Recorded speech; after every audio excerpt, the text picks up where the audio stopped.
बिहारीगढ़ में आना हुआ, उन्होंने आपका स्वागत किया। आप अपनी समस्याएं बताई और आपने मनबूजों से लेकर आम लोगों की भी समस्याएं यहाँ आकर सुनी।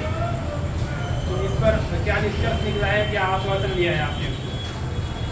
देखिए, समस्याएं सुनना मेरी पुरानी बीमारी है और आदत है, और जब तक महीने में 10-20 समस्याएं ना सुन लूँ तो मुझे खाना हजम नहीं होता है।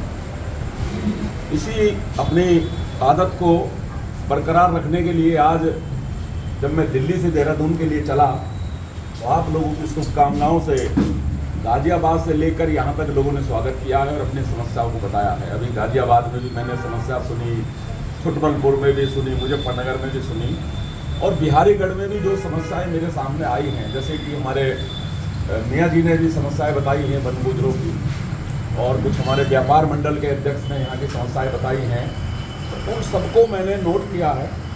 और एक एक करके, क्योंकि मैं तो भारतीय सर्व समाज महासंघ का अध्यक्ष भी हूँ और उसके नाते समस्याओं को सुन के उनको उठाना मेरा फर्ज भी है, मेरी ड्यूटी भी है, तो उसी के तहत मैं काम कर रहा हूँ। और मैं विश्वास दिलाता हूँ कि एक एक समस्या का निदान हम करवाएंगे, चाहे वो शासन से हो, प्रशासन से हो, केंद्र सरकार से हो, जैसे भी होगा, इनकी समस्याओं का निदान कराने का प्रयास करूँगा।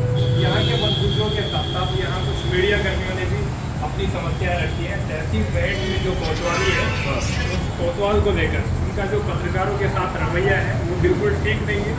आपको यहाँ के स्थानीय पत्रकारों ने अवगत कराया, उस पर भी कुछ हल नहीं करेगा?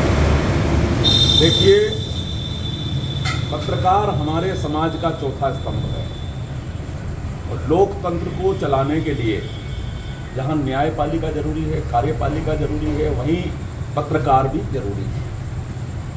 जो व्यक्ति कितना ही बड़ा अधिकारी हो, कितना ही बड़ा नेता हो, जो व्यक्ति पत्रकारों का शोषण करता है या पत्रकारों का सम्मान नहीं करता है, उसके विरुद्ध कार्रवाई कराई जाएगी। एक ज्ञापन मुझे यदि कोई दे दे तो अच्छा रहेगा, नहीं तो मैं खुद भी संज्ञान लूँगा और देखेंगे कौन अधिकारी है जो हमारे पत्रकार साथियों का शोषण करने का काम कर रहा है।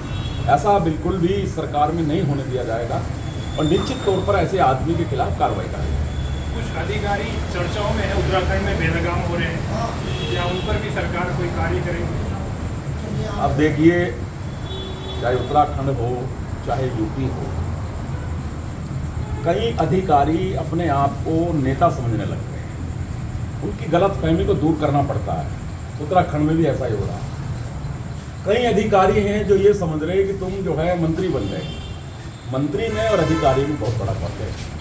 मंत्री जनता का नुमाइंदा है और अधिकारी सरकार के नुमाइंदे हैं। तो अधिकारियों को अपने अधिकारों से बाहर नहीं जाना चाहिए, और जो काम जनता का है या मंत्री का है उसको करने देना चाहिए। मैं तो यही कहना चाहूँगा, और मैं बात भी करूँगा, मुख्यमंत्री जी से भी बात करूँगा, यूपी के मुख्यमंत्री जी से भी बात करेंगे। जो भी अधिकारी इस गलतफहमी में है कि तू ही सब कुछ है, तो उसकी गलतफहमी को दूर करने का काम हम लोग करेंगे। यहाँ के वन गुजरों ने जो आपके समक्ष अपनी समस्याएं रखी, इन्होंने आपका समय मांगा ताकि ये सभी इकट्ठा होकर एक मीटिंग का आयोजन कर आपके सामने अपनी सभी समस्याएं रख सकें। कि मंत्री जी, आपका कुछ समय मिलेगा इन वन गुजरों को?